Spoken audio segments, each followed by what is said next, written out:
वसल्लम अपनी ऊँटनी की मुहार को खुली छोड़ देते हैं। तो आप नबी करीम सल्लल्लाहु अलैहि वसल्लम की ऊँटनी हजरत अय्यूब अंसारी रज़ी अल्लाह ताला के मकान के सामने जाकर रुकती है। तो हजरत अय्यूब अंसारी के मकान के सामने जाकर रुकती है ऊँटनी। तो नबी करीम सल्लल्लाहु अलैहि वसल्लम हजरत अय्यूब अंसारी के मेहमान बनते हैं और आप नबी करीम सल्लल्लाहु अलैहि वसल्लम की ऊँटनी बाहर बैठी होती है और एक सहाबी रसूल अपने घर से आता है। वो देखता है कि आका अलैहिस्सलाम की ऊँटनी बाहर बैठी है। वो ऊँटनी को पकड़ता है, अपने घर लेके जाता है, उसको चारा वगैरह खिलाता है। वो कहता है कि सवार नहीं तो सवारी ही सही, यानी कि अगर नबी नहीं है तो नबी जिस पे ऊँटनी पे बैठ के चलो वो ही सही, उसकी खिदमत करता है। तो सहाबा इकराम की मोहब्बत देख के नबी करीम सल्लल्लाहु अलैहि वसल्लम के जानवरों के साथ इतनी है, तो हमें भी अल्लाह पाक आप नबी करीम सल्लल्लाहु अलैहि वसल्लम के साथ सहाबा जैसी मोहब्बत करने की तौफीक अता फरमा दे। तो आइसमान आगे जो हमारी ज़ियारत है वो मैदान अरफात की है। मैदान अरफात ये अरबी ज़बान का लफ्ज़ है। अरफात के मानी है पहचानने के, जानने के। इस मैदान में हजरत आदम अलैहिस्सलाम ने हजरत अम्मा हवा को पहचाना। इस मैदान में जो हज का सबसे अहम रुकन अदा होता है, जिसको रुकन आज़म कहा जाता है और जिसे वकूफ़ अरफात भी कहते हैं, यानी कि क़याम करना। 9 ज़िलहज्जा को हुज्जाज किराम इस मैदान में क़याम करते हैं, वकूफ करते हैं। 2 ही बड़े मैदान है, 2 ही मैदान है। एक अरफात का मैदान है, दूसरा शाम का मैदान है।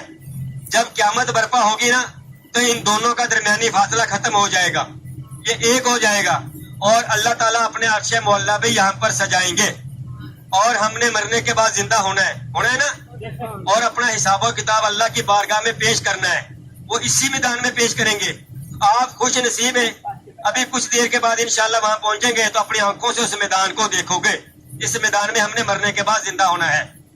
वो मैदान जो है 8 किलोमीटर उसकी लंबाई है और 5 किलोमीटर उस मैदान की चौड़ाई है। 8 किलोमीटर लंबाई है और 5 किलोमीटर उस मैदान की चौड़ाई है। उस मैदान के चारों तरफ बोर्ड लगे हुए पीले कलर के और उनके ऊपर लिखा हुआ है बदाए अरफात, यानी ये अरबी जुबान का लफ्ज है। इसका मानी है शुरू के, स्टार्ट के। और दूसरी तरफ देखेंगे बोर्ड के तो वहां पे लिखा हुआ नजर आएगा निहाए अरफात, यानी खत्म।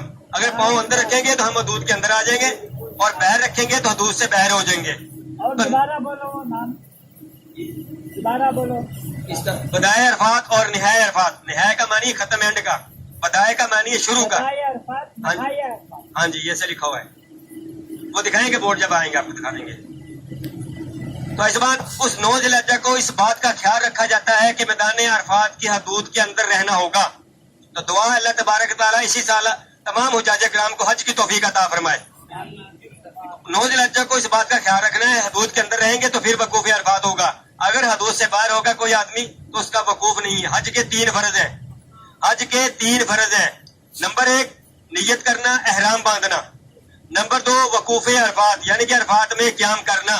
नंबर 3 तवाफ़े ज़ियारा, यानी कि 10 ज़िलहज्जा को जमरात शैतान को कंकरियां लगाने के बाद कुर्बानी की जाती है, सर मंडवाया जाता है। उसके बाद आके तवाफ भी करना है और सही भी करनी है। तो उस दिन अल्लाह पाक की तरफ से हुक्म है, आम कपड़े जो हमने जैसे पहने हुए हैं, इन कपड़ों में भी आकर हम उम्रा कर सकते हैं। उम्रा करना है यानी तवाफ़े ज़ियारा उसको बोलते हैं। तवाफ भी करना है और सही भी करनी है। तो 12 ज़िलहज्जा की मगरिब की नमाज से पहले पहले ये फर्ज अदा करना है।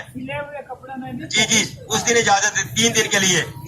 10 ज़िलहज्जा को जमरात शैतान को कंकरियां लगाने के बाद कुर्बानी की जाएगी। कुर्बानी के बाद आप अपना सर मंडवाएंगे, बाल मंडवाएंगे, कटवाएंगे, यानी कि उसके बाद आके तवाफ़े ज़ियारा करना, ये फर्ज है। 12 ज़िलहज्जा की मगरिब की नमाज से पहले पहले ये अदा करना है। तो 7 मगरिब की नमाज से पहले पहले अदा करना होता है, ये फर्ज है। अगर ये छोड़ेंगे तो आपका हज कंप्लीट नहीं होगा। अगर आप वकूफ अरफात भी नहीं करेंगे तो आपका हज कंप्लीट नहीं होगा। अगर एहराम नहीं बांधेंगे, नियत नहीं करेंगे हज की, तो आपका हज कंप्लीट नहीं होगा। ये 3 फर्ज हैं, इनमें से अगर कोई एक भी छोड़ेगा तो उसका हज कंप्लीट नहीं है।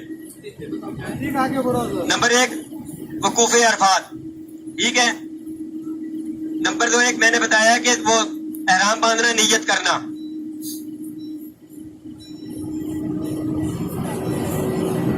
ठीक बॉस, हाँ जी। साहब उन्होंने जो तारक के बंदे से तारक ने पैसे ले, दूसरे नूर दे सी उनके दसिया भी पैसे ले हुए। बाकी जो 2 बंदे 4 बंदे